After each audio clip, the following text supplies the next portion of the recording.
All right. So, all right. Welcome back, YouTube. Welcome back. We are now just on the full live stream. We have everything going on right now. We are about to talk Ant-Man and the Wasp. And I'm just waiting for cousin Brianna to join us. To talk some Ant-Man and the Wasp. I watched the movie. I broke it down. I have all my notes, and we're going to get her initial thoughts, and then I'll give you my thoughts on it. Bree, are you there? Yeah, I'm here. Okay, I can hear you. Hold on. I got to put the speaker on. All right, now I think we can hear you. And Hello.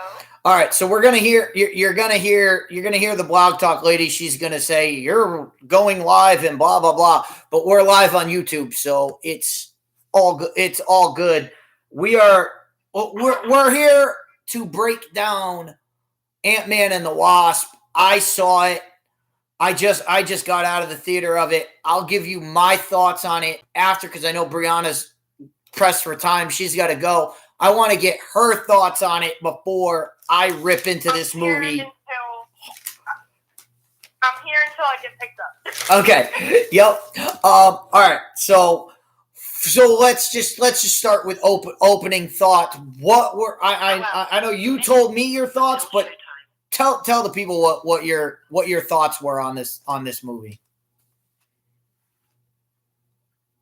So I went to see it Thursday night, opening night, and it was me, Alex, and our good friend Noah, and the three of us came to the consensus that I think we're all just spoiled at this point. You know, we're all so used to these huge blockbuster MCU movies that are next level, and they all really mean something, but we're forgetting that way back, 13 years ago at this point, 14 years ago, when the OG Iron Mans and Caps and Thors and stuff came out, we didn't realize they were all leading to something. We were watching them as individual movies for what they were, just to watch a movie. We weren't, we weren't looking for underlying until showtime. We weren't looking for, where is this going to go?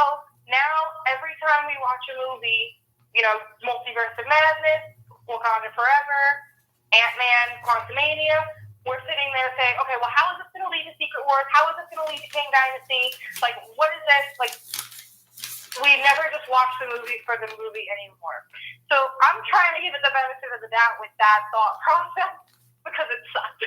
It was terrible. I love Paul Rudd. I think he's done a freaking fantastic job with the Scott Lang character.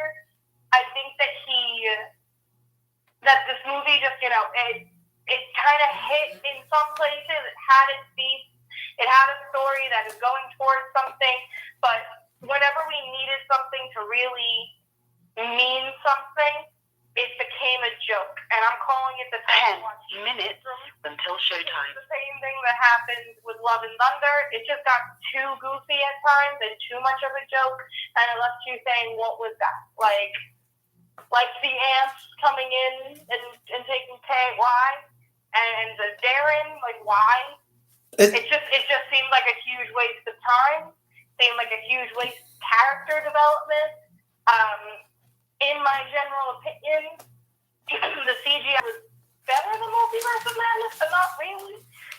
Again, we're spoiled with all those big budget Infinity War and Endgame, CGI budgets. But my main takeaway was go see the movie, enjoy it for what it was, but it wasn't much. Stay for the end credits, because those two end credits scenes are where it's at. And you got to stay the entire credits to get to hell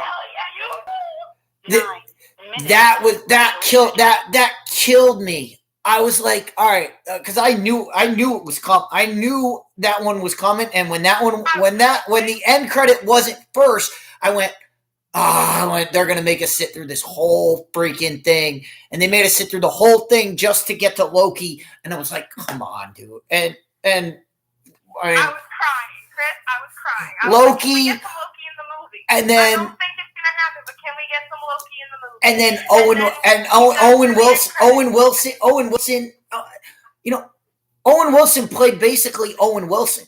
He didn't play his character from Loki season 1. He was basically Owen Wilson in that clip. Like, he was it was Owen Wilson playing Owen Wilson, not playing the character that he was in the entire season 1 of Loki. He wasn't playing that character. He was basically playing Owen Wilson. It was really weird. 8 minutes until showtime. But this movie, and you brought up the CGI. How could you tell the CGI? Because the CGI was everywhere. This was CGI the movie. The entire movie. It gave you no stakes to anything that was happening. Everything that was happening, you could tell it was green screen. You could tell the actors didn't know what the hell they were doing. They were acting against nothing. And you could tell because of their performance was like, there's nothing there. They don't know what they're doing. The CGI was so. Yeah, for not having anything to go off, you could just tell that it was like, all right, we're just going to CGI this out. We're just going to add this in after. So do what you got to do. And you can't act. You can't act that way. You can't look normal in that position. It won't. Nothing will ever look normal in that position. You know, so that kind of takes you out. Took me out of the movie.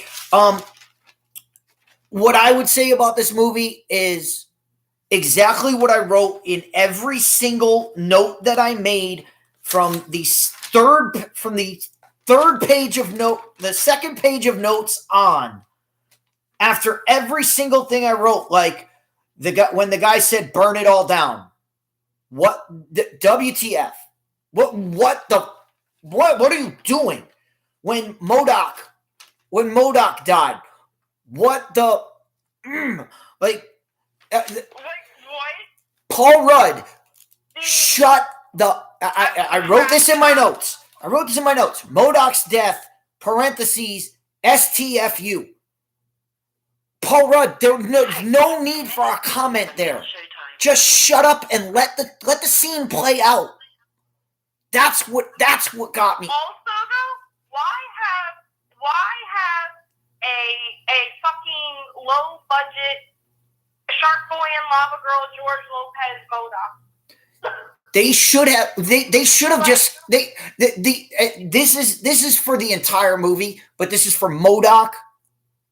For MODOK personally, but for the entire movie. Put your masks on. Just keep the mask on. Antman and Cassie and the Wasp, they took their masks off the entire movie. They would put it on, take it off, put it on, take it off, put it on, take it off. When MODOK had his mask on, he looked like MODOK from the comics. He looked like something like, all right, that was pretty cool. When it was the face, it was awful. It was awful. Worst thing it was a stretched out face. Terrible job. It was also kind of like, why? I don't know. I totally get saying, hey, this is a cool storyline from the comics, but I just feel like it wasn't necessary, period.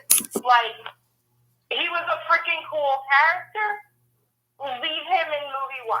That was it. Just leave it. Yeah, and they just stamped, like every time he had a cool line, they just stamped right. They just stomped right on him. Like every time he did something cool, they would like kick him off to the side. Like Kang is like, don't speak when I'm in the room. Like they would just put him down, and like Scott Lang is like making fun of. And then the thing about MODOK. Since we're on MODOK, the thing about MODOK's entire thing is he wants to eventually be a good guy. He wants to be a good guy, but they won't. His character is built up as he wants to be a good guy. They won't let him, so he becomes a bad guy. That's it. That's his comic book arc.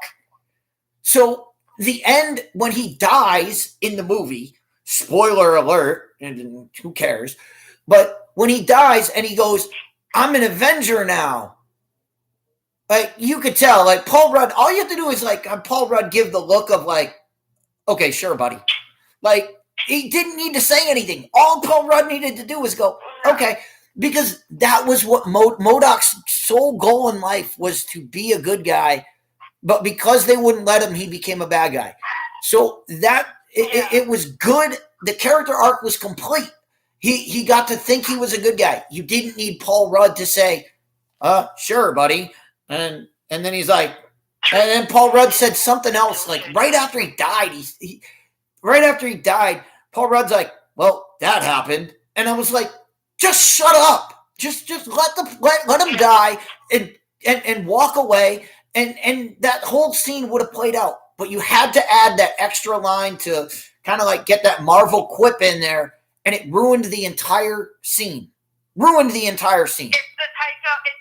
Waititi syndrome, and that's why I think they're trying to, like, they realized that it worked really well with Ragnarok, which is cool and great and dandy, and so they said, hey, let's go ham on it, and they did it with Love and Thunder. They did it a little tiny bit with Multiverse of Madness with Strange in there, like a tiny bit, as comic quippy as it could be. And they did it with this movie because they had all these plans. And then they saw that, oh crap, Love and Thunder didn't 2 minutes until showtime. And that's why they announced right away, Taika Waititi will not be directing the next one. Because they know, they're like, Ragnarok was where it drew the line. We can do a certain level of comedy, but there's a reason why Iron Man and Cap and Thor were all successful and built up this MCU. It's because they had those serious notes to them. Every Marvel movie so far in this era has lacked it. And because those characters drove the stories of their movies.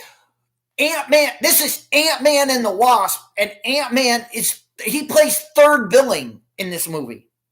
Yeah. He plays third billing to Janet Van Dyne, who pretty much drives the entire. Michelle Pfeiffer drives the entire story. She drives it from the beginning to the end. Which, I mean, this is a Janet and Kang's love story. 1 minute until showtime. Yeah, it was Janet and Kang's love story, and that drove the narrative, and then you have the Cassie situation, and then you have Cassie going on, and then you have Ant-Man's third billing in an Ant-Man movie. What'd you just say? I said Cassie's cool. Cassie has a lot of potential. I really love the whole Young Avengers thing, but like, she didn't need as big of a place in this movie. She didn't really have any true character development. She didn't. She kind of just established, like, she's really smart and she has a suit. That's cool. I mean, freaking awesome. This movie. Was Ant-Man. This wasn't. This movie fell apart. This movie fell apart in the first 5 minutes. In the first 5 minutes of this movie, this movie fell apart. When he's first off, when Scott Lang is reading his book, I don't know. Do you have an iPhone, Brie? Yeah. You have an iPhone? Okay. Yeah. So does it do iPhones tell you who's calling you even if you don't have the number programmed into your phone? Yeah, basically. They do? Sometimes. iPhones do that because my phone doesn't do that. Like my phone will tell me who's calling if I have the number programmed in, which is why when I looked at that and I was like, Scott Lang gets a phone call and he's like, why is Jail calling me? I'm like, why does Paul Rudd have Jail programmed into his phone? Like, what is going on? Well, I mean, it is kind of funny because I also have the police put into my phone. I mean, I was like, wait, I was like, what is going? I was like, how does he have the Jail number programmed into his phone? Like, he's not a lawyer. He's freaking Scott Lang. He's not. He doesn't have any connection to the jail. What is going on here? And then I mean, he was in jail. he was in jail, but he wouldn't be calling jail for any reason ever. No, I don't think. You know, I think it might have been like an iPhone thing, but I think it also might have just been like a fun clip that like, hey, remember this character was in jail. Yeah. So that kind of threw me off at the beginning. I was like, wait, what is going on? But then you get to that next scene when they're in the car, and and they're basically the whole first 10 minutes of the movie is basically Marvel telling you the blip and everything that happened in Infinity War and Endgame is meaningless. That was the message that came across. Of they're sitting there talking, and Scott Lang's like, I saved the world. And they're like, yeah, well, and Cassie actually says this, and I wrote it down in my notes. The blip doesn't matter, Dad. What? The blip doesn't, wait, people got blasted out of existence for 5 years, and it doesn't matter? What are you talking about? Yeah. Why are you telling us that the thing that you built up for since Iron Man 1 until Endgame, you built that up for how many years, how many movies that you built that up for, and then you're going to tell us, yeah, that doesn't matter. We don't even care about that anymore. No, we the fans still care about that. A very large part of Endgame was Scott Lang coming home and seeing her again for the first time, fully grown, like not fully grown, like grown up. Like, you're meaning to tell me that someone who lost their father to the blip for 5 years is like, it doesn't matter? Yeah. And Scott, when Scott Lang came back, he was like, wait, I was gone for 5 minutes. Like, to him, it was 5 minutes. To everybody else, it was 5 years, and everybody was gone. Like, it was a huge moment. That's why people got behind Spider-Man. That's why people got behind Far From Home. That's why people got behind No Way Home, because Spider-Man is completely devastated by the blip, and he talks about it, and he talks, his people going back to school and doing all of that. They don't sit there and go, yeah, well, what have you done that's meaningful? They actually said this to Paul Rudd. What have you done that's meaningful? And he was like, wait, I saved the world. And they were like, yeah, but what's meaningful to that? And the look on Scott Lang's face, the look on Paul Rudd's face was the same look I had of, what the f*** are you talking about? That got me triggered right from the start of the movie. I was like, wait, you're going to downplay this? And then you've got Cassie, who she gets arrested for being at a peaceful instead of showing us the protest, they just tell us that it was a peaceful. It was such a peaceful protest that the cops had to shoot tear gas at them. I'm sorry. I've never been at a peaceful protest that has to get tear gas shot at it. And where it ends up with somebody having to shrink a police car. That's not a peaceful that's not a peaceful protest. And Marvel, you don't get the benefit of the doubt on this one, because I've seen it too many times where there's always political agenda somewhere in there because it's popular now. And for that, when they're talking about it, I wanted to know this, because they said, oh, it's homeless people. It's people that are homeless from the blip. Which side is it? Was it people that were homeless because they were here the 5 years, and they moved into a house of somebody that was blipped, and then when they got blipped back in, they were like, get the hell out of my house? Or was it people that were blipped? People bought their house, and now they don't have a place to live because they got blipped back into existence. I want to know that as somebody who's like, wait, which side is it? Is it people who lost their house, or is it people that lost the possession they were given for no reason? They don't explain that at all. They just say, oh, it's people who are homeless because of the blip. And it's like, okay, well, what do you want? What do you want? And I'm sitting there, Cassie's saying, you need to help these people. What do you want Scott Lang to do about it? Scott Lang is a criminal who, no, I mean, he's a guy who got out of jail. Scott Lang is not Iron Man. He's not Robert Downey Jr. He's not Tony Stark. He doesn't have billions of dollars. Scott Lang is living paycheck to paycheck. Like, he's a guy that can't even get a job at Baskin Robbins. Like, what do you want him to do? Everyone has a very specific skill set in saving the world, quote unquote. You know, like, he literally was a part of the team that saved the world. He's not a part of the team that fixes the financial and housing crisis that comes with the Earth's population suddenly halving and then doubling. Like, that's not his. No, that's not his bag. That's not his bag. Exactly. That's not Scott Lang's decision. And it's just funny, like, because Marvel has done this. This is Marvel Phase 4 was, all right, we hired people who don't know our universe. We're just bringing people in, and they're going to shoot whatever they shoot and see where it lands in the process. Not a progression. And none of this is more important in this movie than Scott Lang walking down the street. Everybody's like, hey, you saved the world. You're a great guy. You know, he walks into the coffee shop and they're like, here you go. It's free on us. Did y'all watch Captain America and Winter Soldier, where Sam, Falcon can't even get a bank loan? He walks into the bank and they're like, who are you? We don't even know who you are. Like, you saved the world. He should be able to walk into the bank and be like, give me the entire bank. And they'll be like, here you go.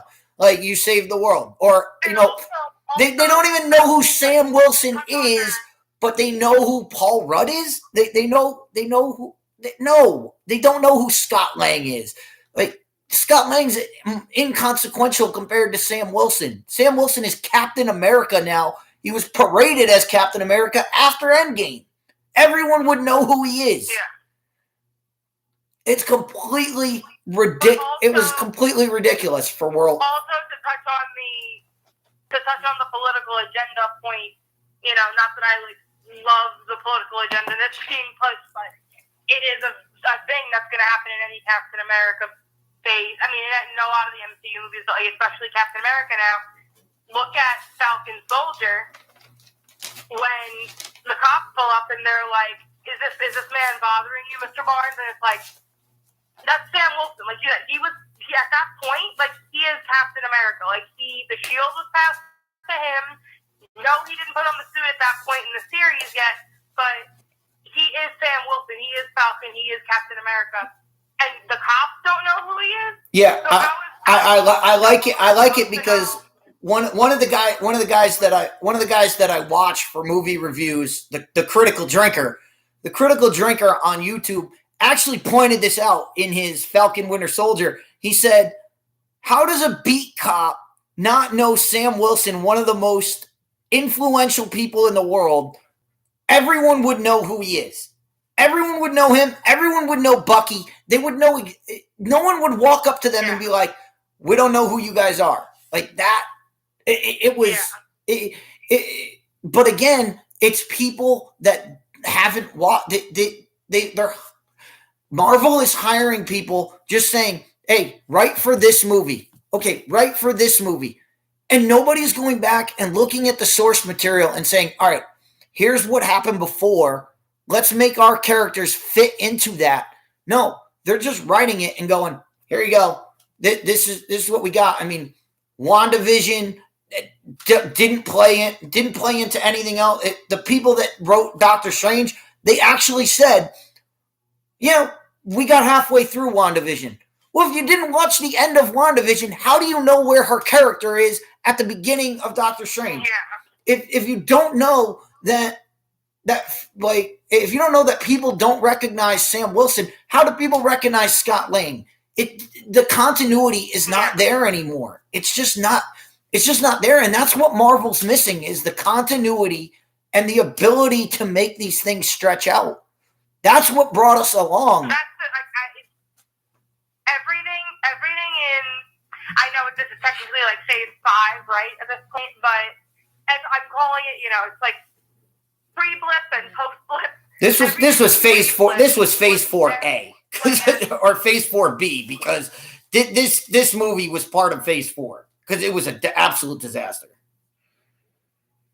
So everything that happened before, I'd say No Way Home, that was the end of phase 3, right? Yeah. Whatever. So everything phases 1, 2, and 3 was cohesive, concise. There was a point to it. There was a plan, a clear overarching storyline that emulated in every movie. And everything was definitely, like you said, directors knew what was going on, producers knew what was going on. The same people were looking at everything. Kevin Feige was watching everything. At this point, I'm convinced Kevin Feige isn't watching shit. I'm convinced Kevin Feige's like, absolutely. Here, each of my assistants take a movie and never talk to each other and never, never consult the overarching storyline that we want for this. Yeah, Kevin Feige is like a guy with a rubber stamp. Like he's just like, all right, rubber stamp. Here you go. Put my name on. Put my name on it. I mean, you go back to She-Hulk. There's no way Kevin Feige would allow himself to be called a robot and say you put out cookie cutter stuff. If Kevin Feige why he even allowed that, I have no idea. I have no idea why he allowed She-Hulk to do that to him, and it has absolutely destroyed everything since then. But I mean, I think that it's gone south, unfortunately. And I mean, like I said, every single note I have from about 3/4 of the movie on is what the F is going on here, and nothing says that more, as you mentioned, Cassie, than Cassie's speech at the end. Her speech to the it was very reminiscent of Captain America and the Winter Soldier, the SHIELD speech. It felt like that, but like a very weak redo. It was. I wrote it down here. Worst speech I've ever heard in a movie. It was stumbling. She was like, I don't even know if I'm on. I don't know. Guys, you can rise up. You can do this. I was like, why is anyone listening to this girl right now? They would look at her and go, who the hell is this girl? What the hell? Why am I listening to you? And that was emblematic of everything. This is the Marvel push. This is the Marvel. Hey, we don't want Scott Lang to make this speech. We want our girl boss to make this speech. We want our female empowerment to make this speech. And coming from her, it was like, it fell so flat. And I have to. I have to mention this because I put this in my notes right then and there. The kid next to me, the kid that sat next to me, I didn't know who. I don't even know who he was. I wish I knew his name because he pulled the best move ever at about halfway through this movie. He got up and left. He literally got up, left the movie, and never came back. And I was like, wow. I was like, wow, this kid. I was like, this kid. I was like, oh, he must be going to the bathroom. Never came back. Never came back. And I was like, this kid pulled the best move. And that tells you enough about this movie. It was a full movie theater. I saw a lot of people talking about how when they went on Thursday and then they went over the week, Thursday and Friday, people went to the movies and it was empty. I had a packed theater, but this kid up and left. He just got up, left the movie, and I was like, that is emblematic of this movie. You can get up and leave, and nothing matters. And what I wanted to say, we'll go right to the end of the movie. what the hell was that speech by Scott Lang at the end where he goes, did I just kill everybody? Nah, it's probably. I wrote this down in my notes. Dead quote. Nah, it's probably fine. Wait. I think that's definitely gonna I think that's an Easter egg that 5-10 movies down the line will be like, oh, haha. But it felt very on the nose. It felt very like Doctor Strange's third eye just popping up.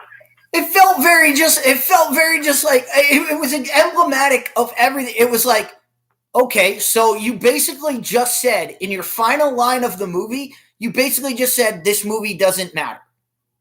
Nothing changed. Yeah. You basically just said nothing changed in this movie. This movie doesn't mean anything because he said, did I just kill everybody? That's probably fine. Don't worry about it. What would have changed this movie for me is why they had Scott Lang narrating this movie. It should have been Michael Pena.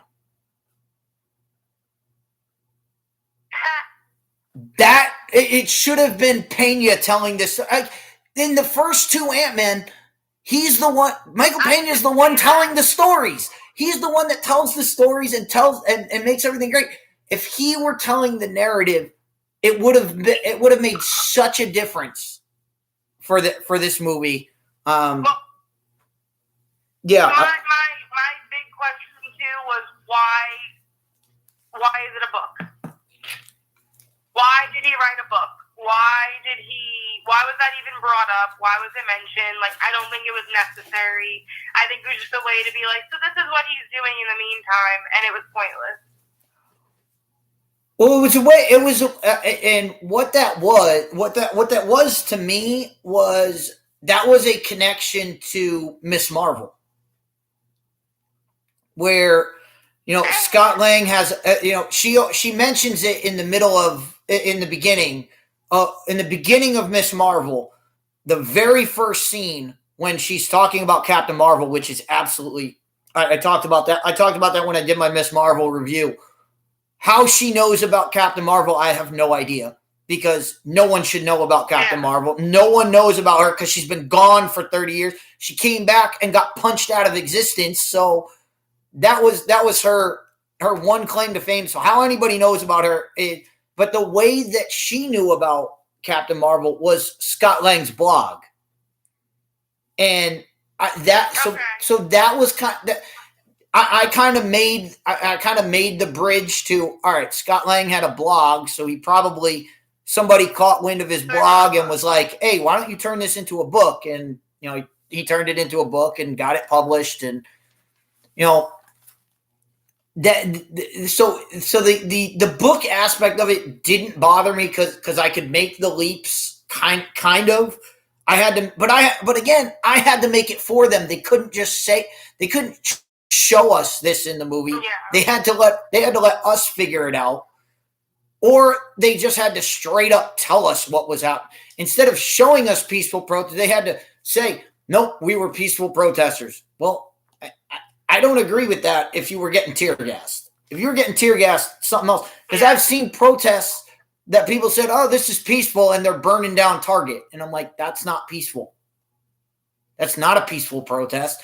They tried to say even in universe, in the Marvel universe, they tried to say that what's her name? I forget the Falcon and Winter Soldier people, the Flag Smashers.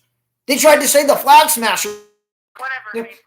The Flag Smashers were They tried to label them as protesters, and they were bombing shit. Yeah. Bombing shit and killing people. Yeah. And they're like, oh no, they're just protesters. No, they're not. They were, and even Janet Van Dyne says it in the movie when they're talking. She says, yeah, I was a freedom fighter or a terrorist. Depends on how you're looking at it. And I was like, oh my God. I was like, you did not just say this. But as I said before, I said I could ruin this movie in one line, and one line from this movie ruins the entire movie Oh, absolutely. And it's said by Michael Douglas, and everybody has been talking about it. Everybody caught it, and you can't. It's just a slap in the face when he says, I know socialist is a trigger word, but we can learn something from it. Really, Marvel? Marvel and Disney? You're going to tell people to be socialists now? What are you doing? You just threw a hand grenade into the middle of your entire organization. That line. One, I don't blame Michael Douglas really, but I do blame Michael Douglas because he said it. Like somebody should have looked at that line and said, "Nope, take that out of the screen." Michael Douglas, when he saw it, and when they asked him to read it, he should have said, "No way, no how, I'm not saying this. This is dumb." The editor, when it came out, when he actually said it, the editor should have said, "This line is stupid. Get this out of here." Every single person that this went by that checked off on that should not, that line should never have been said, never have been put on screen, never have even been there. And I guarantee you right now, Henry Cavill wouldn't say that line. Henry Cavill wouldn't do it.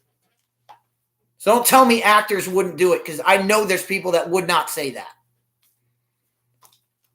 Now go ahead. What? I guess, but at the same time, though, how big is his paycheck and how tight is his contract? Because I think that definitely defines a lot. You know.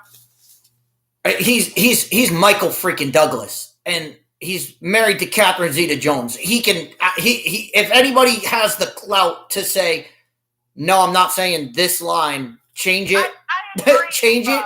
If anybody has the clout, it's Michael Douglas. He can say that, and that's why I say, I don't put the full blame on him. I'm not going to put the full blame on the actor. Like, the actor's just saying whatever's on the screen, whatever's on the page, he's saying it. But I know that there are people like Henry Cavill who quit The Witcher because they weren't being true to the source material, and he was going into them every day and saying, my character wouldn't do this. My character wouldn't do that. My character won't do this, so I'm not doing it on screen. And that's why everybody at The Witcher got mad at Henry Cavill. And it's basically why he said, I'm out of here. This is a shit show. Yeah. But so there are people that would, but I don't fault. I do put a little bit of blame on him because he actually said the lines and said, yeah, put this in the movie. Don't worry about it. No, everybody pointed it out. Everybody has pointed it out as this is the most cringeworthy dialogue I've ever heard. And it's just symptomatic of where Marvel is right now. Because Marvel is telling you, be like the ants. Just follow us. Just follow the leader. Don't ask questions. Don't ask us. Just consume product. And keep they view this goes back to She-Hulk and allowing She-Hulk and the writing staff at She-Hulk. You realize Phase 4, you know who the biggest villains of Phase 4 are? You know who the biggest villains of Phase 4 were? Us, the fans. They made us the fans. They made Doomcock, a freaking YouTuber like Doomcock. They made Doomcock the big villain of She-Hulk, and basically said anybody who questions us, questions where we're headed, questions things about Marvel, anybody who's questioning that, you guys are it's not us putting out shitty product. Yeah. It's you guys questioning it. And that's basically what they said in this movie with that line is we could learn a lot by just getting in line, doing our job of consuming the product, no matter what they give out, no matter what they put out, being the shill of, oh, it was the great. I love this. A comment on the movie. It's the greatest Marvel movie since Wakanda Forever. That was one of the comments on the movie.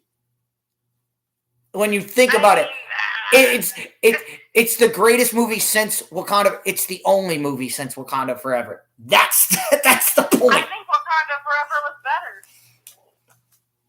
better. No. I actually put this. There's actually more to. There's so much to not like about this movie, but there's so much to like about this movie. Wakanda Forever was, as I stated in my title and I have a full Wakanda breakdown coming. I spent an hour on Snowman's show just breaking down a third of that movie and why I hated it. I have 2/3 of that left. But my title already for my Wakanda Forever video is Wakanda Forever, a train wreck followed by a 15-car pileup. That's how bad that movie. That movie is so bad. But it's not going to be the worst. It's not Captain Marvel, so it's not the worst Marvel movie. No. And everybody knows why I hate Captain Marvel, and because of the Skrulls. But you notice how we got. I wrote down previews. We had 3 DC previews, 3 DC promos. You'll notice we had Guardians. Notice how we didn't get a Marvels preview. You know why? You know why that is? Because they know the Marvels is garbage. They know the Marvels, which is the next in this line. I mean, we're gonna get Guardians. I think Guardians 3 is going to be great, despite all the stuff that's surrounding it, as far as what they've done to Karen Gillan. Karen Gillan, I feel so bad for her. What they've done to her Nebula character is atrocious. And if you haven't seen the poster where they made her into a dude, you took Karen Gillan, who is a phenomenally attractive actress, and they made her into a dude. What are you doing, Marvel? But Guardians 3 is going to be good. But the Marvels, there has been nothing about the Marvels, and they're pushing it back to November because they know it's garbage right now. They know it's garbage. They just came out with the poster, and the poster looks cool, I guess. I really like Rambo. I think that she's awesome. But I hate Miss Marvel, and I hate Captain Marvel. So I'm not hyped for that. You know that. I'm surprised that you hate. I'm surprised that you hate Miss. I'm surprised that you hate Miss Marvel. Not that I'm surprised that you. I just think that she's. I'm just surprised that you go to the level of hatred, of hating Miss Marvel. Miss Marvel to me was nothing. It wasn't good. It wasn't bad. It wasn't anything. It was absolutely nothing. I hate Captain Marvel. I don't like Miss Marvel. And I'm going to leave you with one last very unpopular opinion because I have to run. I'm not hyped for Guardians because I think Guardians stinks. Oh, see, I love the Guardians. I think this is going to be. It's going to be a. I love the music. I love the music. I hate Chris Pratt. I don't like him at all. I think the Star-Lord is a really weird character that doesn't do anything. I don't know. Not a huge fan of it, but the weirdest thing about that movie, and thank you. The weirdest thing is he's trying to have a relationship with Gamora, and he's like, "Oh, this is the girl who came back. I lost the girl, and then she came back." That's not the Gamora that you know. The Gamora that you know is dead. That's the Gamora that before she even met you. So she has no idea who you are, dude. That got me triggered in the promo. Her, but that's not the same thing. So yeah. So all right, you have to run. Anyway. Thank you for joining us. Thank you for joining us for the Super Bowl preview, for the commercials, for everything. Thank you so much. Of course, I'm going to go through all of my notes on this movie. I'm going to go through them when you're off the air. So yeah, I would tell you, check out the stream, check out our YouTube page, check out the video. to get all of my stuff, because I'm going to go through this absolutely, and then let us know in the comments whether you agree, disagree, or whatever. And when the next thing comes out, we'll definitely have you back and revisit all of this. Definitely. All right. Thank you. I'll talk to you soon. Absolutely. Thank you. Have a good night. You too. All right. So for everybody out there, we got Brianna's thoughts. You got my thoughts on the movie. Now let's run through my notes. Let's run through my notes of the movie. And I know it took us a while to get here, but you know what? I don't care. I don't care. I'm gonna go through my notes just as I wrote them down so that you can understand this. The first thing that really got me about this movie, was it jumped right into the movie. There was no in the last few movies, what we've had is we've had a pre-credit scene. I mean, we had it in Wakanda Forever. You had the funeral, you had the death of T'Challa, you had all of that before the Marvel logo. Spider-Man had something. Doctor Strange had the beginning of had the end of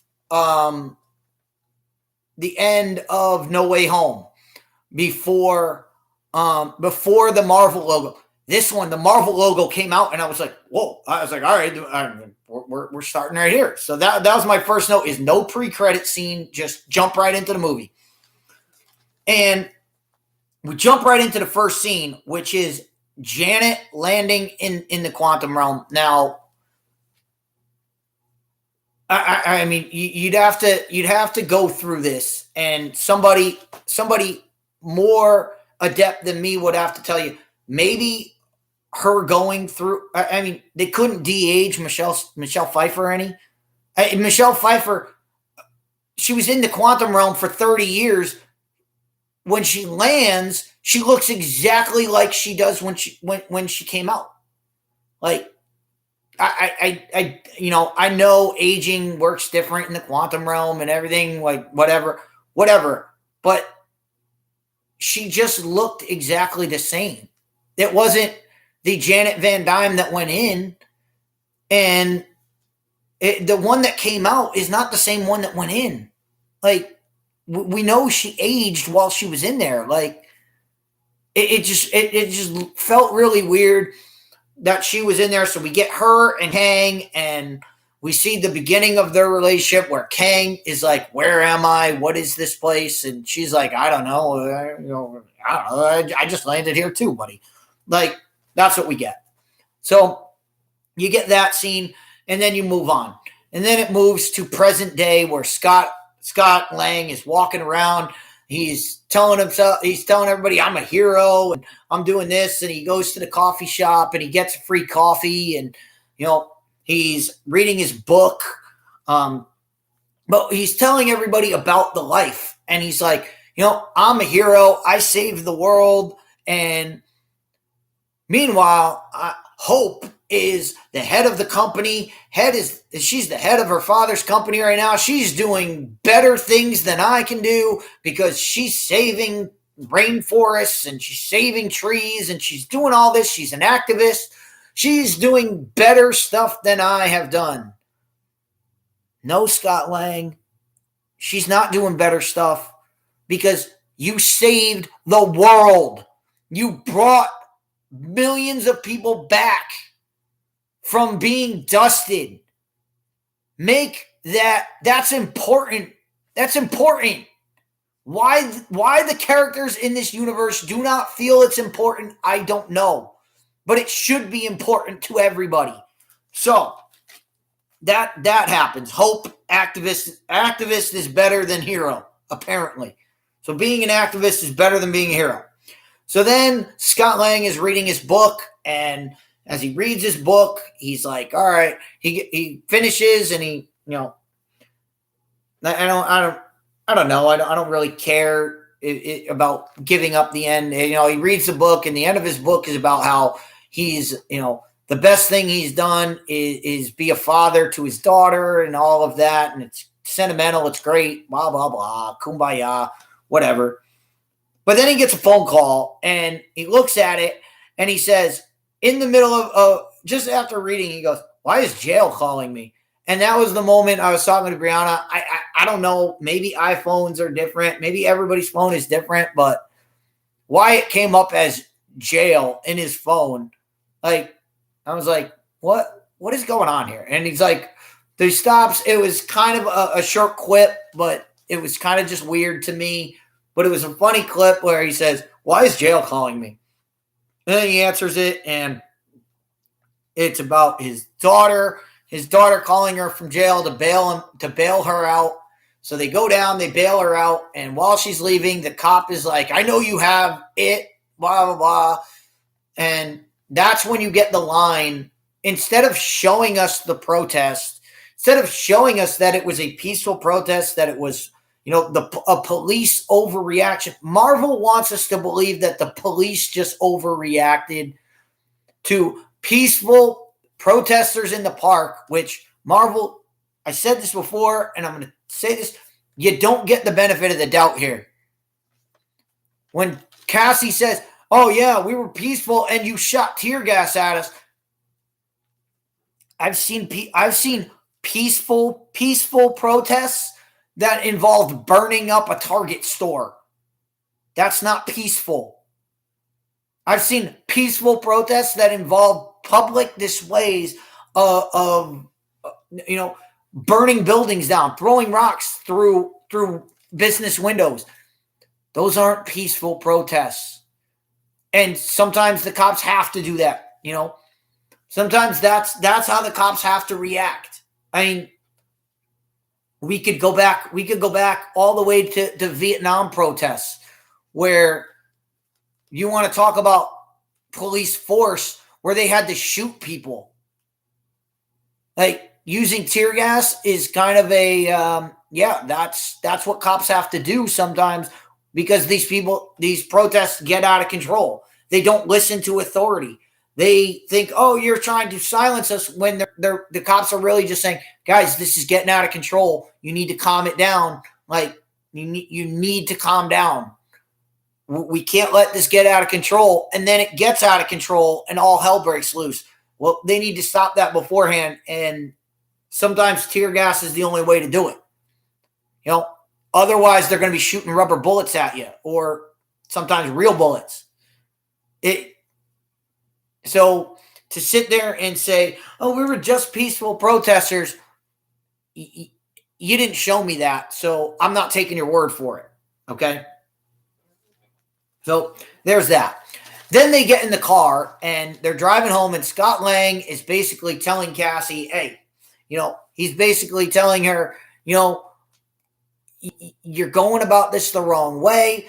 You know, your activism is getting out of control. Like, you need to calm it down. You need to find a better way." And Scott Lang actually says this, I'm not telling you you're wrong.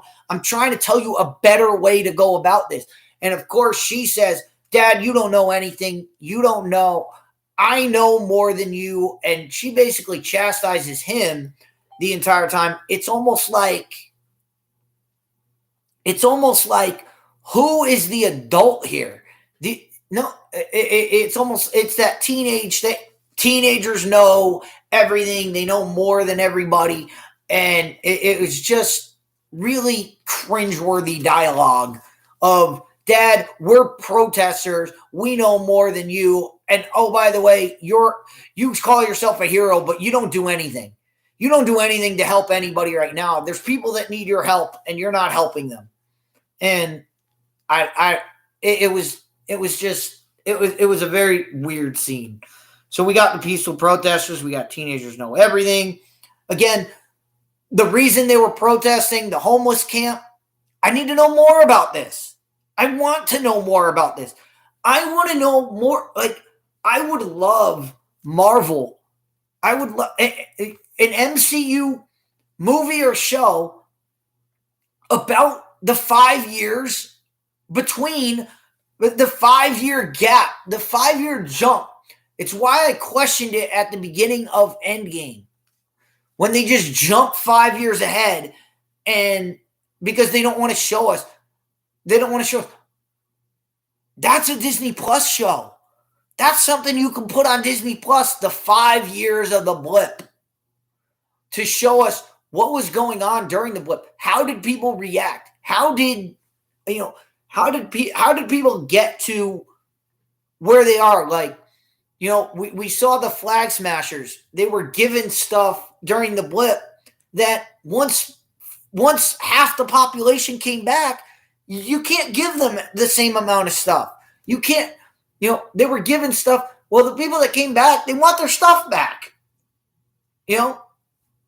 So again, I wanted to know, were they homeless because they were given the houses of people that were presumed gone, presumed dead, presumed never coming back? Was that people that were given stuff that when the people got blipped back, they got kicked out? Or was it people that were blipped, now they came back and the other people were in their home and now they're like, we don't have a home to go to? Which side was? I want to know which side it was so that I can rationalize it. I can't, because they don't tell us anything. They just say, oh, it was people because of the blip, and they move on. So then they have dinner and they're eating, and they bring out the little tiny pizza, and then Hank Pym makes it a big pizza, and there's a joke in there about, oh, see, I'm better than the pizza place. Like, we don't have to wait. He says, like, I just saved us $15 or whatever. Like, do you have to use tech in everything? Like, you have to use tech to make a pizza? Like, come on. Do we have to have tech in everything? Come on. But even more. And then they say something like, Michael Douglas says to Cassie, oh, how was the slammer this time? And Paul Rudd, because he's been gone, is like, wait, what? This time there's been more?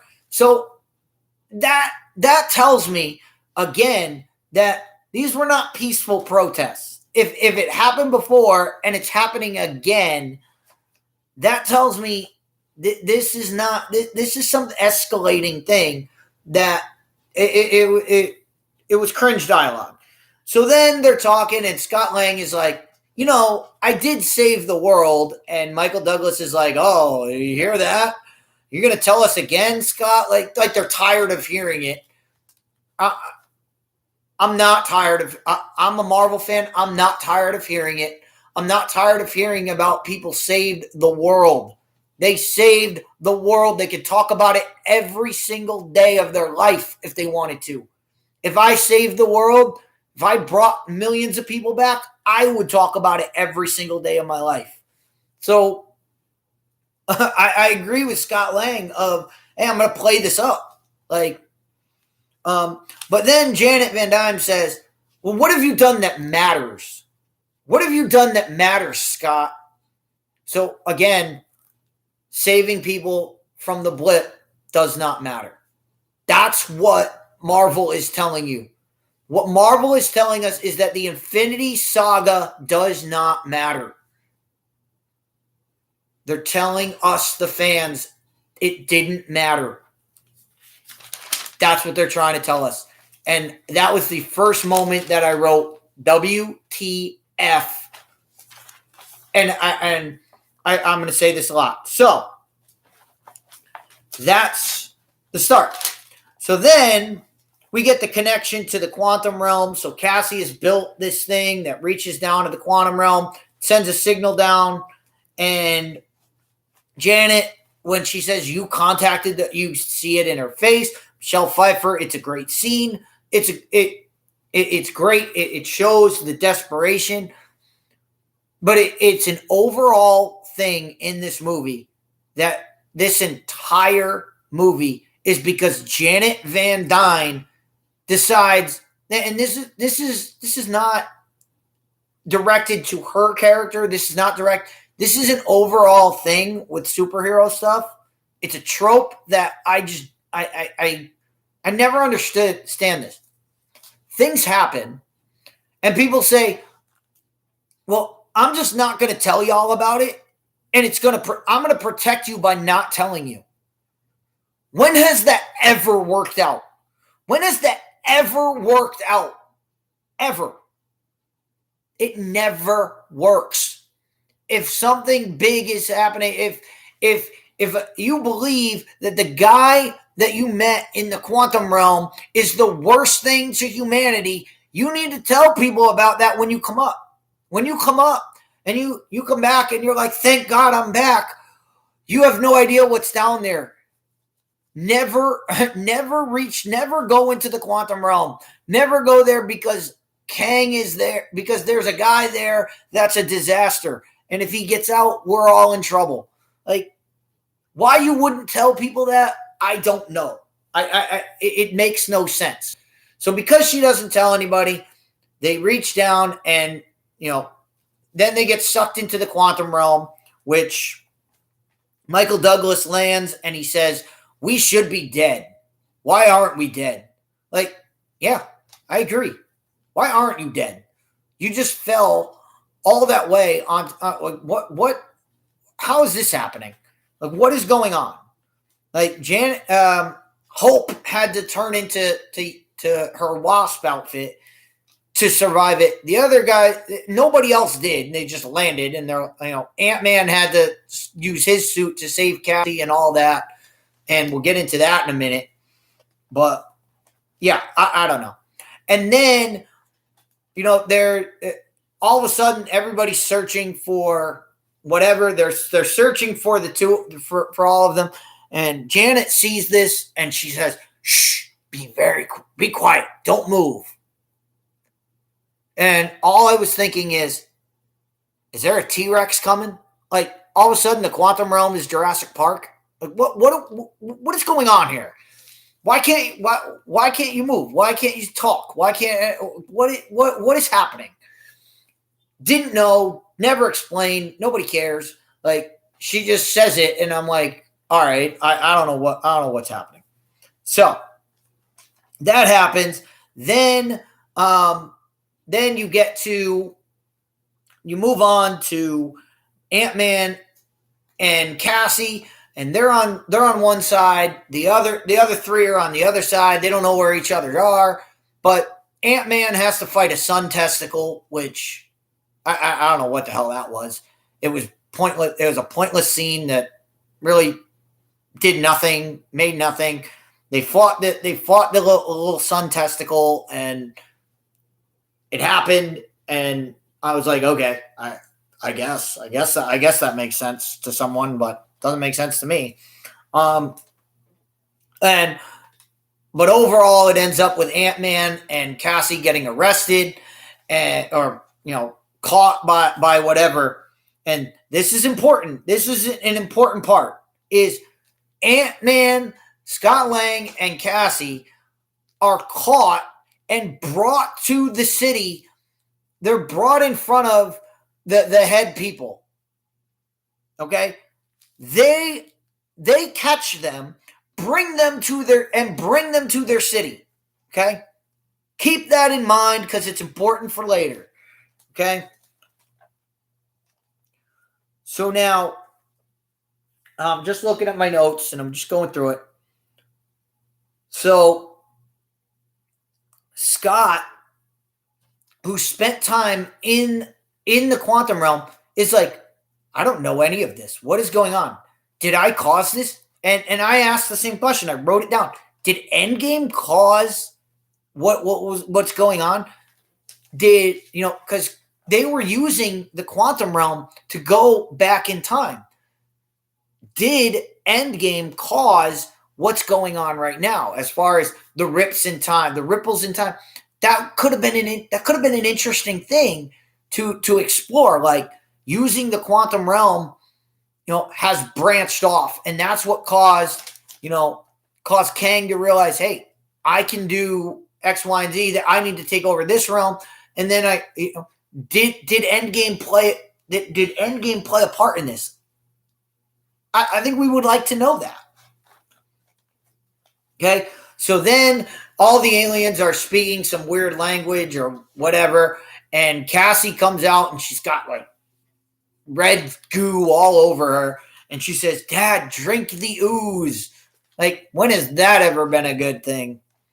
And all it did was remind me of Teenage Mutant Ninja Turtles 2, Secret of the Ooze. I was like, all right, I guess that works. So they drink the ooze, and now they can understand everybody, and that was there. Janet does the same thing. They get a shot. They take the shot, and now they can understand everybody and know what's going on. And Janet says, "I have to meet some of my old friends." And it got me back to thinking, Janet, again, you have old friends from the quantum realm, old friends that you've never talked about. You never talked about them to anybody since you came back, but they're old friends. Obviously, they're not friends if you weren't talking about them. So it didn't make any sense. So there's that. Now, and when Scott, originally Scott is like, what is happening? What is going on? And they have them all there. This scene reminded me of Temple of the Doom, of Temple of Doom. That's what it when I was watching it. That's what I thought of. That's what I wrote down in my notes was Temple of Doom. And then you get the holes joke, which is an okay line. Like a little blob comes out and he's like, "Oh, you have holes. Wow, how many holes do you have?" And Scott Lang's like, "I have 7 holes." And the guy's like, "Wow, 7." And it's an okay one-liner. This is Marvel humor for you. Marvel style humor is, we're going to get one line and then we're just going to bombard you with it over and over and over again. And the scene goes on and on and on. And they do it about 9 different times. And then it even comes back later in the movie and they do a throwback to it. And it's like, all right, you already ran this into the ground. Why are you doing it again? But we'll get to that later. But for this scene alone, they just keep going back to it. And even when a guy in the movie is saying, all right, guys, this is enough. Like, we get it. He has holes. He's got 7 of them. Like, move on. When a guy in the movie is telling you to move on, that's when you know you've done it too many times. Okay? It was good once. It was a good one-liner. But it didn't need to be said 3, 4, 5 times. It was just, it was horrible. So, and what got me about this scene is they've got Scott and they force him down and they force him to drink the stuff. And meanwhile, Cassie is just, and this is what, look, the Marvel trope and the trope of Disney is Mary Sue's. What's the trait of a Mary Sue that really pisses me off is one of the traits of a Mary Sue is instantly liked by every character in the movie. Instantly, they are liked by every character. It happened with Rey Skywalker. It happened with Captain Marvel. It happens with every single character that they have put out. Every single time, the female character is liked by everyone. Cassie is just instantly friends with all these people. She's like, no, that's my dad. It's okay. We're here. We're here to help you. Like, wait, why? Why do these people even listen to her? They don't know who she is. Why would they instantly be friends with her? Why would she instantly be friendly with them? Makes no sense. Wrote it down in my notes. Why are they instantly friends? Makes no sense. All right. So then they get brought in front of the leader of the group, and shock to Disney fans, shock to Disney and Marvel, the leader of this group is a girl boss. And she is out there, and she's like, and she speaks down to Scott Lang, and she's like, why are you here? Where did you come from? You're just like him. And obviously we know she's talking about Kang. So we're like, okay, well, now we're going to get some backstory to Kang. No, we don't get any backstory at all. It just is what it is. And it's terrible. And it's just left ambiguous of, all right, well, I guess that's over. So they switch back over to Janet Van Dyne. Of course, they're riding a Stingray. All I could think of was, all I could think of was Finding Nemo when they're riding the Stingray. When the fish are riding the Stingray to school, like that. That's what it reminded me of, and I was just like, "What the?" And this is the first WTF of my write down. I was like, "What Stingray? What is going on here?" So there we go. So they get to the bar, they drink their shot. Now they're talking, and they're trying to find out. And again, Janet is just being so covert about everything. Like, I'll tell you about it later. I'll tell you about it later. How about you tell them now so that later they don't get into a situation? How about you just tell them the story now because they're in the thick of it? Like, what are you doing? And that's when Janet says, well, I was a freedom fighter or a terrorist. Depends on who you ask. What is that a reference to, Marvel? Gee, I wonder what that is. Like, come on. You can't, they just shock you in the face with this political bullshit. It was cringeworthy, dude. It is a cringeworthy. The line, the way it's said, it's just the inflection of it. It was garbage. But then you get Bill fucking Murray. Bill Murray walks out, and I'm like, all right, Bill Murray. I'm like, wow, Bill Murray, all right. And his character gives a whole spiel, and and we're thinking, all right, we're gonna get some backstory. We're finally gonna get some backstory of Janet here. Nope. No. It's just Bill Murray talking. It's just Bill Murray talking, and he's like, blah, blah, blah. I was like, what is going on here? What are we doing? So you find out that, and basically Bill Murray looks at her and says, you're the reason this happened, Janet, and basically blames the whole thing on Janet, which I said from the beginning, all of this is about Janet. This whole movie is about Janet Van Dyne. And Bill Murray basically says it right there, halfway through the movie. So we get, and so then we get our first view of MODOK. And Jesus Christ. Excuse me. Again, MODOK, when he's got his mask up, MODOK looks kind of cool. I'm like, all right, that MODOK, it looks kind of cool. The minute he takes his mask off and it's just the stretched out face of Darren Cross, like, I know a lot of people have said, oh, it's not the true MODOK. It's not true because MODOK is not Darren Cross.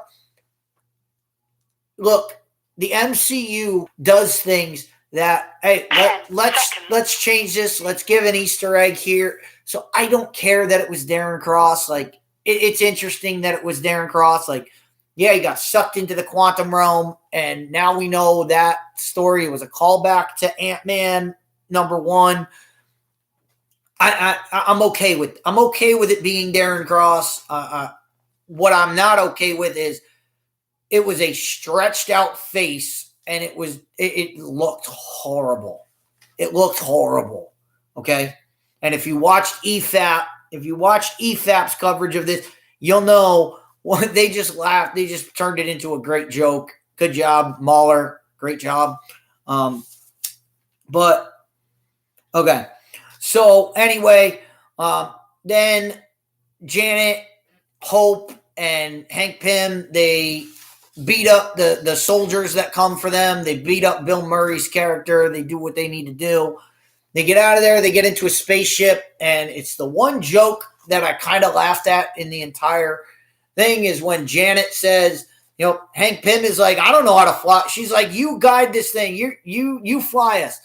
And she's like, I got other stuff to do.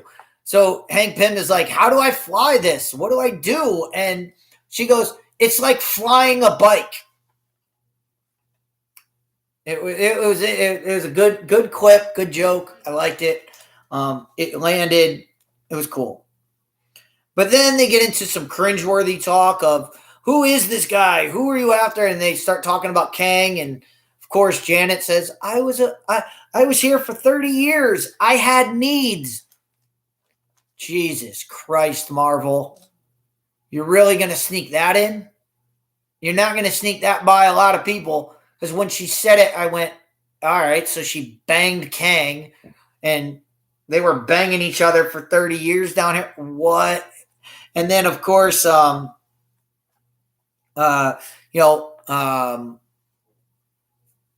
Pym is like, whatever, you were banging Kang. All right. Yeah, I had needs too. And talks about some girl named Linda. So I put Linda with a question mark. Like, what? Who's that? What? Why is this even in the movie? Why is this even said? It means nothing. We don't know who Linda is. Like, who cares? So, and, Hope is like, gross, guys, stop talking about this. And I was feeling the same way, Hope. I was like, this is pointless. This is stupid. Like, somebody thought this was funny, and it's just not. It really didn't need to be in the movie. Could have done without it.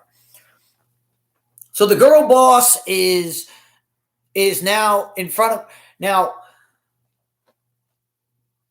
because Scott Lang and Cassie came from up above, Kang now knows, hey, this is where Scott Lang and Cassie are.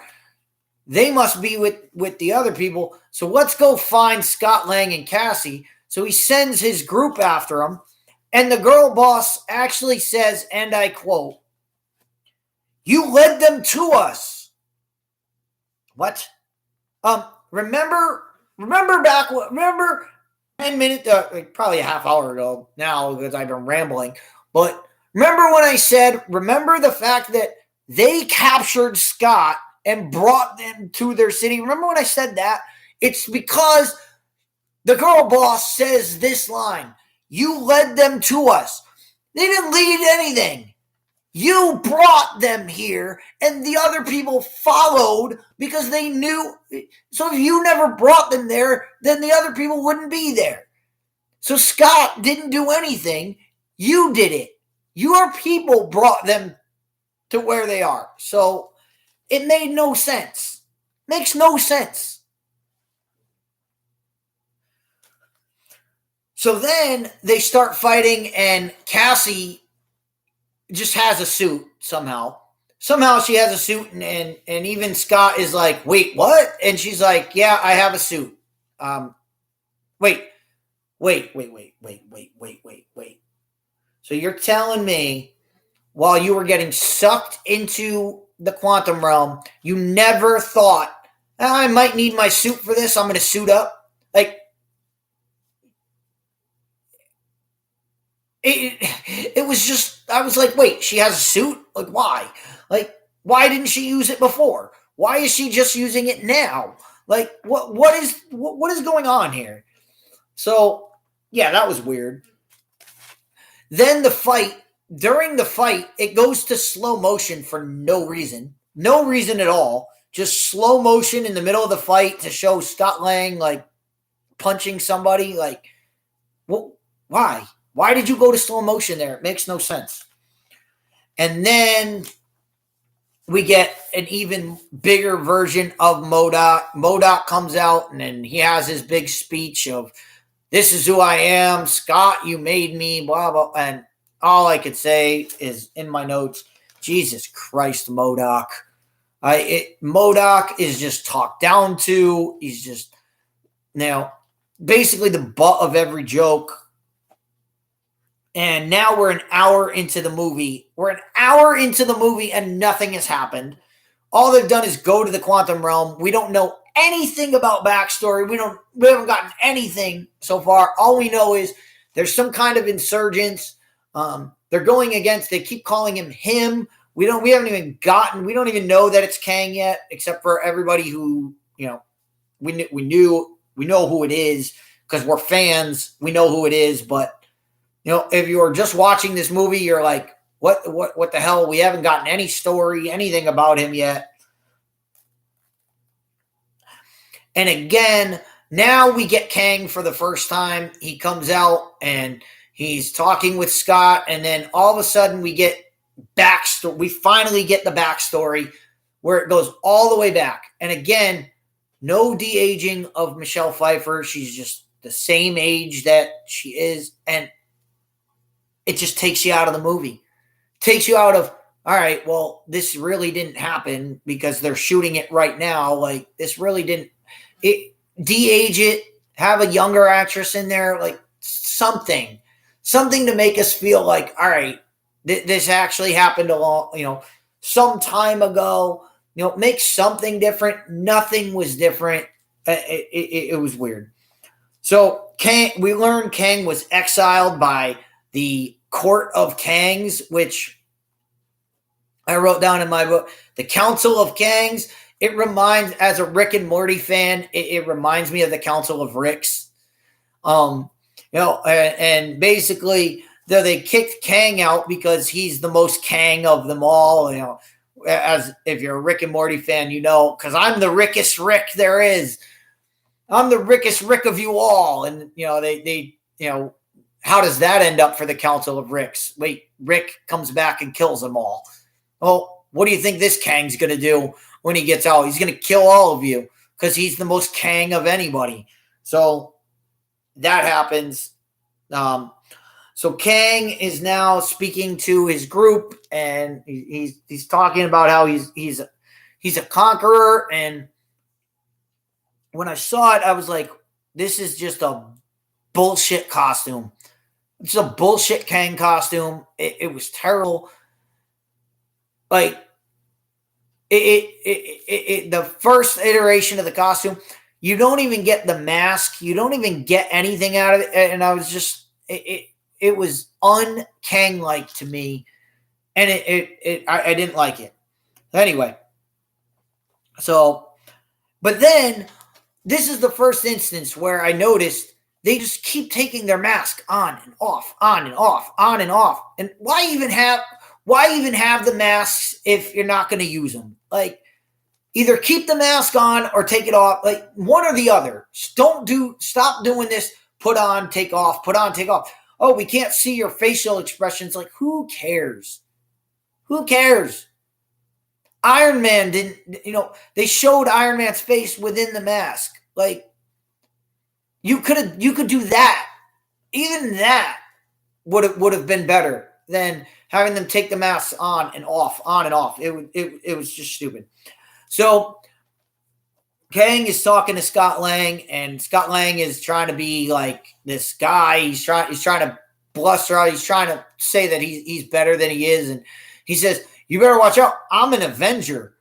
I'm an Avenger." And this is where we get some backstory to Kang, and this is a throwback to the comics because Kang has basically fought every Avenger over his time. But Kang is, trying to figure out who he is. He doesn't know who Scott Lang is. So when he says he's an Avenger, he says, "Have I killed you?"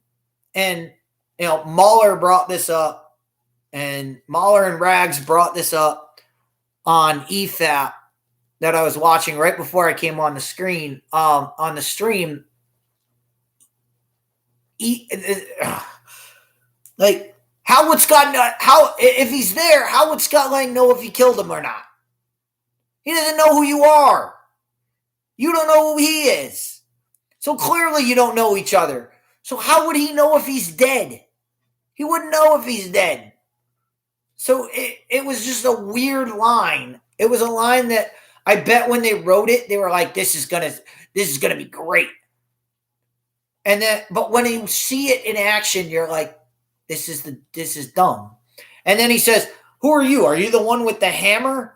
Obviously, reference to Thor, reference to the comics, reference to Kang's battle with Thor, Kang's battle with Asgard. So that's why that was in there. It was a throwback to the comics. So it's I'm okay with that.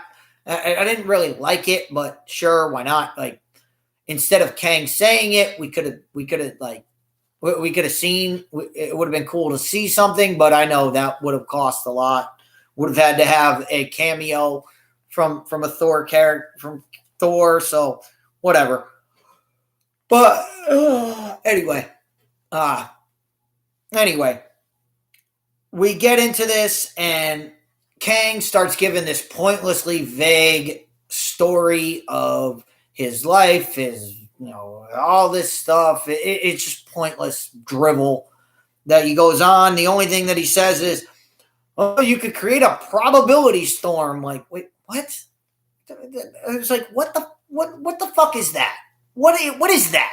I don't know what that is. I don't care what that is. Leave me alone. So he says, he basically threatens Cassie, and he has her. He says, "Ant-Man, you're going to help me or I'm going to kill Cassie." So obviously Ant-Man is like, whatever, I'll do whatever you want. Like, let's do it. Now, this is where it got weird, where there were a bunch of iterations of Scott Lang, and the joke is there's one version that comes out where Scott was never fired by Baskin-Robbins. He still works at Baskin-Robbins, and that's an iteration that comes out, and he's like, "Why am I here?" And it was kind of funny. But the part that got me is the name tag doesn't say Scott. It says Jack. Who the fuck is Jack? What is going on? What the hell? I had no idea what was going on. So that threw me for a loop. So Scott has to go get this thing. He has to go into the probability storm and whatever and do all that. So Scott is trying to do it, and all of a sudden, and he throws his little thing in, but it doesn't work, and nothing works, and all of a sudden he's falling, and all of a sudden Hope Van Dyne shows up. Now, the entire time that Scott has been doing what Scott's doing, Janet, Hope, and Hank are trying to get to him. And because they're trying to get to him, Janet is telling, is like vaguely telling the story, but not giving them all the details. And it's really weird. But we get more of that going on. So that's the mindset of Hope Van Dyne. Hope Van Dyne is getting Janet's point of view here. Scott is getting Kang's point of view. So Scott is helping Kang for no reason other than I'm helping him to save Cassie. Hope is doing this because Janet has said we need to stop Kang. So why does Hope help Scott get the thing? I understand her saving Scott because she loves Scott. It's a love story. Got it. It's a love story. It's sweet. She saved Scott. But if she saves Scott and Scott never says, "Hey, we have to get that thing out of there. We have to get that out of there and give it to this guy to save Cassie." He never says that to Hope. He just says, he doesn't even say that we need to get it. She just goes to get it. And I'm guessing she was getting it to give it to Janet because Janet was saying, we need to keep this. This is his ticket out. We can't let this guy get out of here. We need to get it from him. That was Hope's thought was get this and keep it away from Kang. Scott's getting it for Kang, but somehow Hope helps Scott. Why? Why does she do this? There's no dialogue in between where Scott says, we need to get this to free Cassie. Like, there's nothing there. So I don't get it. So the other thing, so during this, so when Scott is trying to run into the probability thing or whatever the hell it's called, So when he's trying to run into there, you'll see one of the Scots that runs into it. All of a sudden, he gets turned into spaghetti. What is it with Marvel and turning people into spaghetti? We saw it with Reed Richards, and now we get it with Scott, like one of the Scott Langs. Like, what is going on here? We saw it with Mantis. Thanos did it to Mantis in Endgame or in Infinity War when he used the Reality Stone to turn her into ribbons or whatever. Like, all right. What is their obsession with this? It wasn't good the first time with Mantis. It was terrible the second time with Reed Richards. And it's even worse here. Like, it doesn't make any sense. So I don't get it. So that's when we get that. So then there's a big fight, and they're fighting, and Janet is fighting with Kang, and she says, Kang says, "Whoa, what is going on?" Kang is like, "Oh, you didn't mention them to me. No wonder you didn't mention them to me." And blah blah blah, and all this backstory. Again, we don't get any backstory. We just get told all of this. We don't get shown anything. We don't have any. We as the audience have no idea what's going on. I guess the people on screen have some clue, but we don't. We as audience don't. And that's when Kang says, "You're just an ant person," blah blah blah, and right when he said that, I was like, "Oh, this is when the ants are going to show up."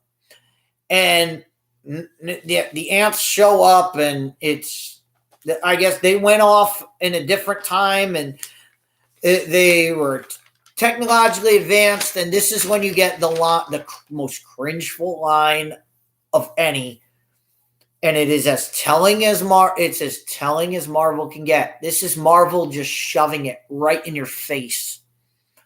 Of Hank Pym when he says socialism. I know it's a trigger word, but we can learn from it. You got to be kidding me. You got to be kidding me. Marvel, you realize what you just did. You basically just said socialism. We should believe in socialism. What are you doing? What are you doing? And let me see.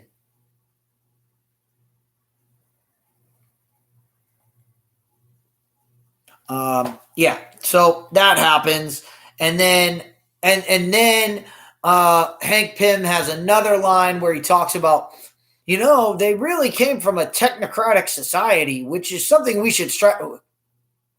Wow. You didn't just leave it at socialism. You doubled down with the technocratic society.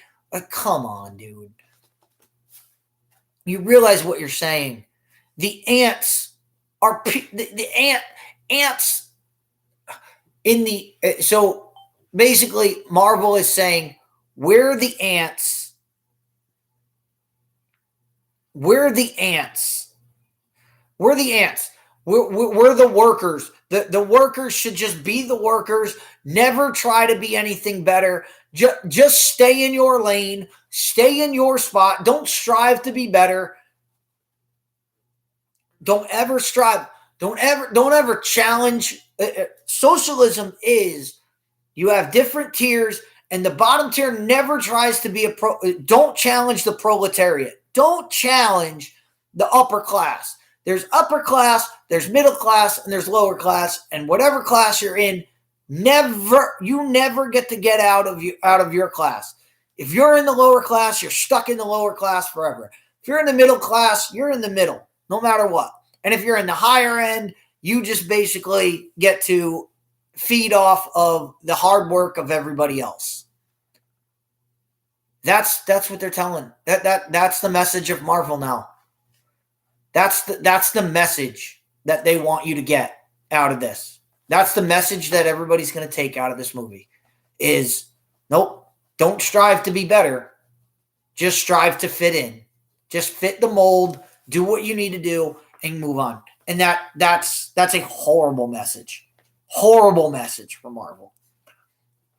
All right, so they do all this stuff. Cassie frees the girl boss. They go and they fight, and then another fight. And while they're fighting, Kang is making this big speech, and there's resistance fighters which show up somehow. Remnants of Star Wars, where there's just all of a sudden there's a bunch of resistance. Like all of a sudden there's a bunch of resistance fighters that just show up, and they're standing there, and that's when Cassie gives the speech I talked to Brianna about. The speech is horrible. Cassie's delivery on it is awful. It's cringeworthy. It's just god awful. So that happens. Then it somehow inspires the rest of the people, and got a guy, burn it all down.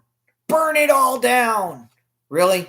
That's what you want, Marvel? That's what you want? You want people to rise up and burn everything down? Like, what are you doing? What, again, I wrote that quote down, and I wrote next to it, WTO, what the fuck? Like, what is going on? So then the little glob gets shot, and he goes, I have hole. Again, we go back to the holes joke, which I mentioned before, which was overdone when it was done. They do it again here, and they do it again like 3 more times. Holes! I have holes! Look what comes out of my hole. Oh my God. Like, all right, shut up. No one cares. Get it. We got it. So MODOK is chasing down Cassie. He's been tasked to find and kill Cassie, which Cassie kicks his ass, and MODOK looks at him and says, I'm a dick. And yeah, MODOK, you are. I wrote down in my notes, MODOK's such a dick. Like, that's exactly what he is. He actually says to Cassie, I'm just a dick. And I'm like, yeah, you are. Like, we get it. You didn't need to say it. We already know it. So MODOK is just getting the shit kicked out of him. Like, he's gotten the shit kicked out of him. Like, you don't need to talk in that moment. Just let the moment sink in. Just let it sink in that he's getting his ass kicked. Like, there's no need for dialogue here. Just show the fight. Show things happening. You don't need to talk. Everyone is just talking during this, and it just takes away from what's on the screen. So I said talking. Just let the moment sink in. Just let everything happen. So Kang is watching this, and he's like, all right, now I need to get involved. Kang gets involved, and gets involved in the way that he just vaporizes everybody. He's just vaporizing people. He's just destroying people, okay? He's shooting them with blasts, and they're just disintegrating, and they're phasing out of existence. All of a sudden, he runs into the Wasp, Cassie, and Antman. And when he runs into them, he just stops. He stops blasting people. Like, did he run out of blasters? Did his blasters lose charge? Do they just not vaporize? Like, why isn't he vaporizing them? He's vaporizing all these other people. Like, what? Just vaporize them and move on. But no, he doesn't. He shoots at them, and they block it. And I don't know. I don't know why. I don't know how. It's not like they have a shield or anything. They just, nothing happens to them. So other people are getting vaporized, and they're just fine. But again, they're in the middle of a fight, and they take their masks off. So again, masks for no reason. So I don't know. It was at this point I noticed the kid next to me left. The kid next to me had left probably 30 minutes ago. And he just walked out of the movie. So that says enough. The kid next to me just left, and he never came back. And hey, kid that sat next to me, you didn't miss anything. You did not miss a goddamn thing. You walked out at the right. You walked out. You saw enough of the movie to get the picture. So Kang says, "Who do you think you are? You just talk to ants." And then the ants and Hank Pym just comes in with all of his ants. And what I said in my notes is the ants. Fuck off. The ants just take over. They start destroying everything. And they just take over everything. Fuck off with the ants. Give me a break. Come on. So, MODOK is they then shoot to, Kang is now like, fuck you guys. I'm gonna go finish what I need to do and get myself out of here. So he just fucks off and leaves. And they go over and they see MODOK, and Jesus Christ, like MODOK is still a dick. Even though he's dying, he's still a dick. He gets kicked by the giant Scott and a whole bunch of things, and he just gets his shit kicked out of him. So, and when he's finally there and he's finally dying, I talked about this with Bree a little bit ago. When MODOK is there, it's actually the one line that MODOK has that I thought was like, all right, that fits. Is when MODOK looks at him and says, "I was an Avenger," because he fought back against Kang or whatever. He did help them out or whatever. But he's like, "I'm an Avenger," and Scott just looks. The look is all you needed, because the look on Scott's face is like, "Sure, buddy," and it didn't need to be said. Scott, just shut the fuck up. I wrote it in my notes. Shut the fuck up. Just let MODOK die, and we can move on. But no, Scott has to say, he dies, and Scott says, "Well, that happened." Shut up. Just shut up. Just let the scene go.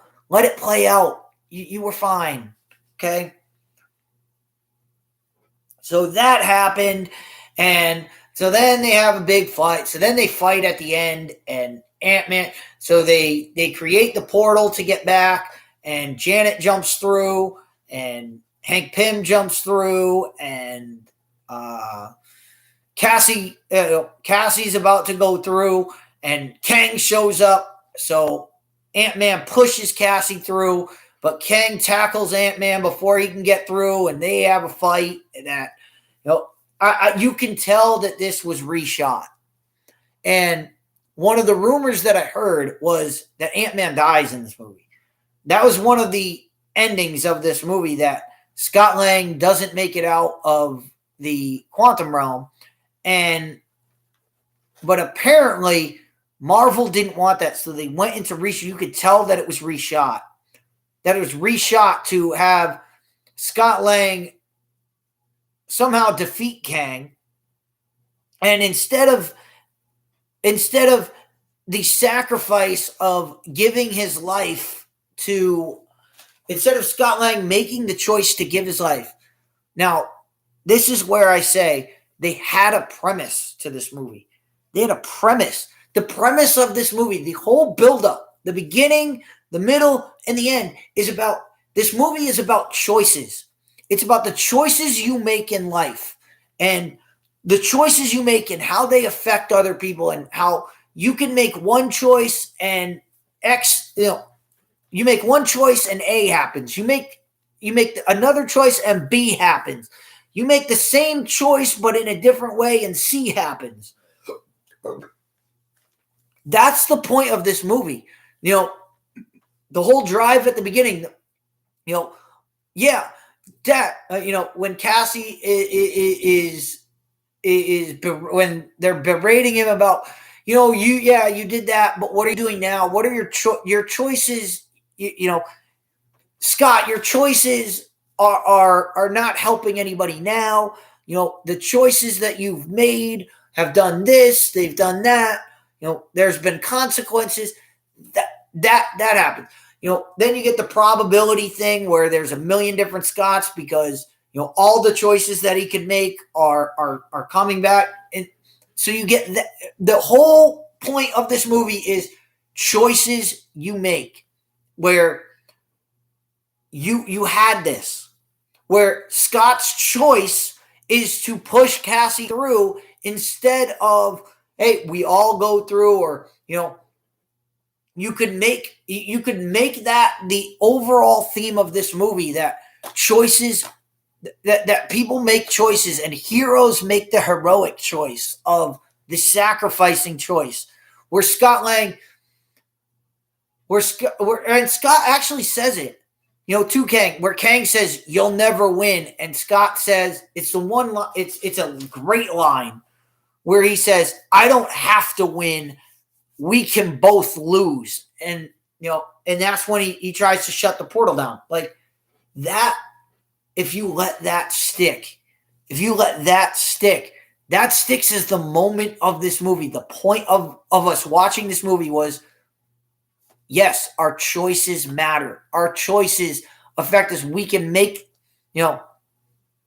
this goes back to Avengers, where, this goes back to the conversation between Tony Stark and Captain America, where they're talking, and Captain America says to Tony, You've never been a soldier. You've never had to make you've never been a hero. You've never had to make the sacrifice play to lay down on the wire and let others crawl over you. And Tony says, "No, I would just cut the wire."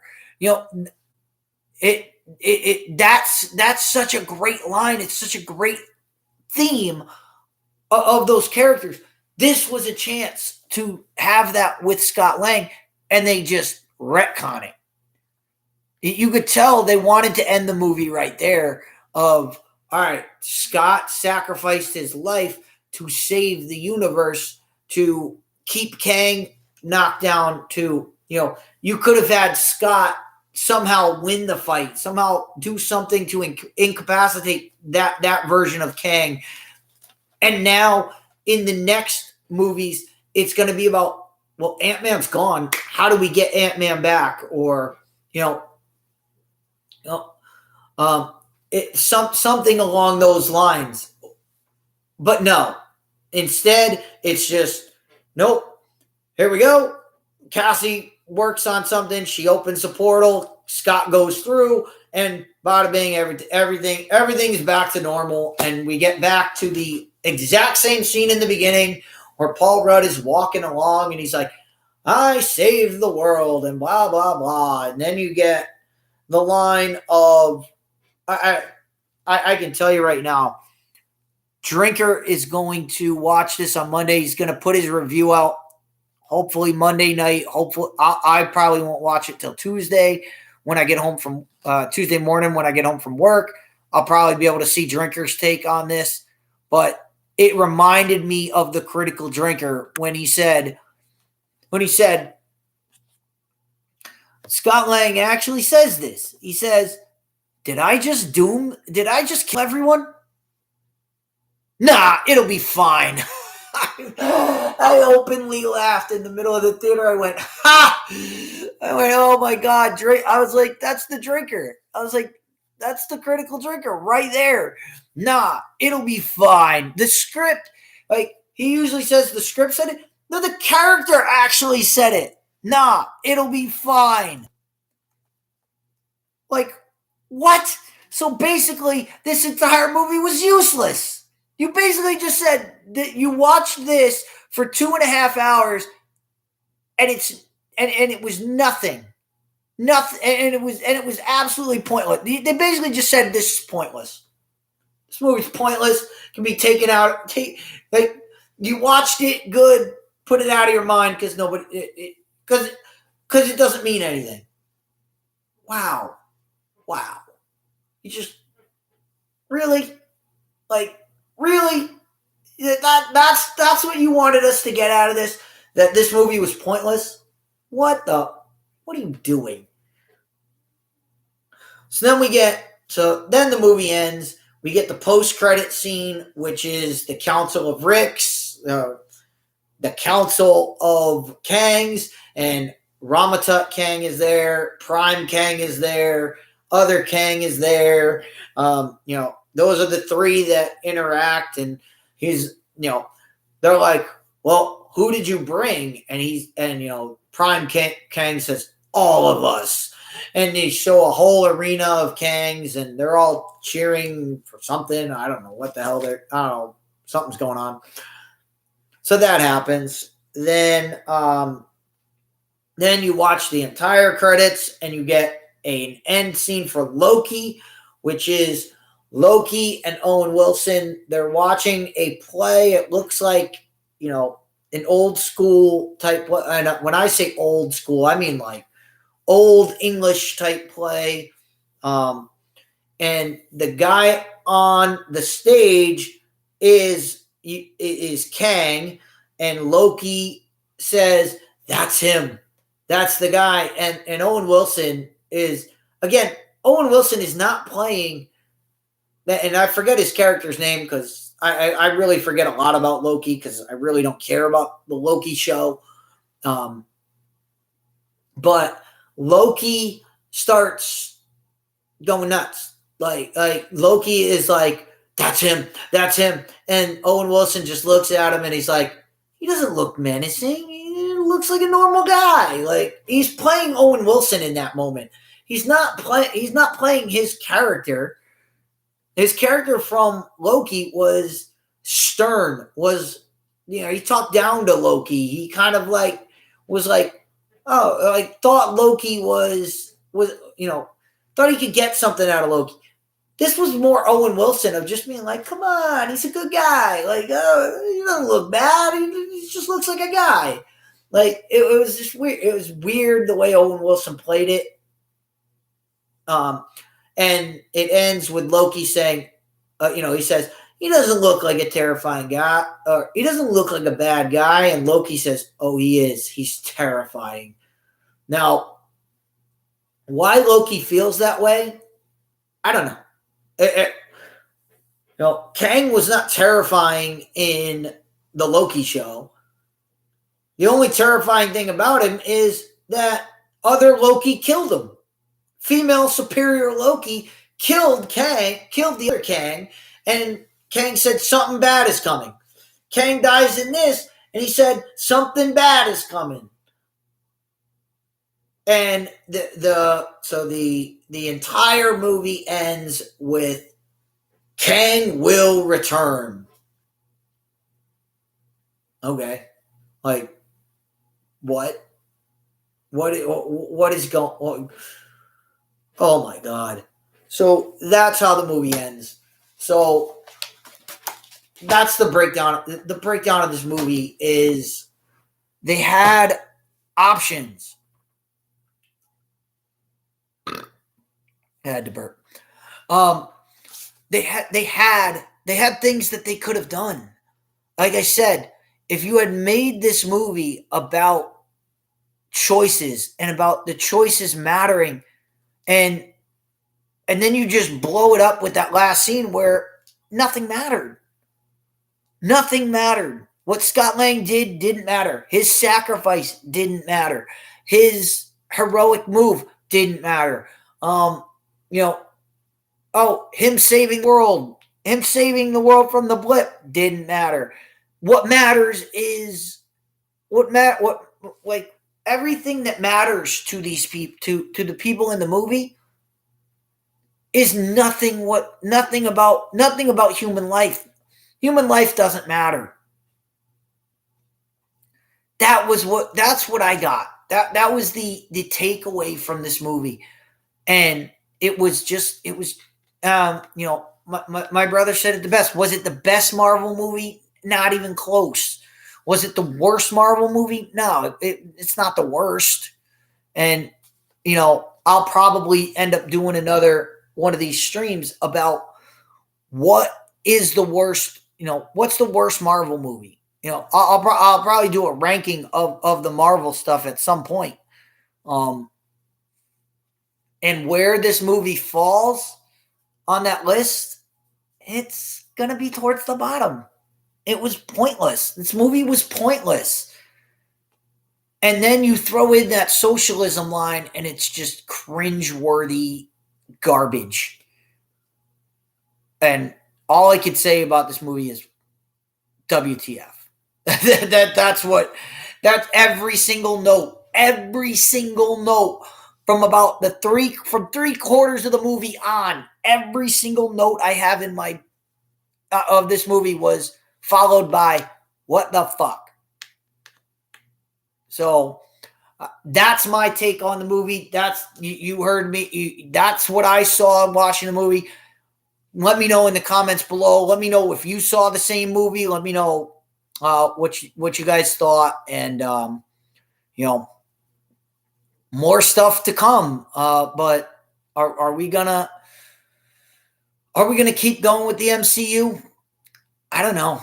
After this, after Phase 4, after this movie starting off Phase 5, am I thrilled for the next Marvel No. Am I enthusiastic about it? No. It's content for content's sake, and that's about it. So, all right. Until next time, we'll talk to you later. Again, I'm working on my Wakanda Forever breakdown, which will be the same kind of like this, where I just go scene by scene, what I saw, what I was thinking when I saw it, and that's all I can do for you guys is tell you what I saw and the meaning behind it. And really, the meaning of this movie is it didn't matter. So, all right, guys, enjoy. Have a good one, and we'll talk to you next time.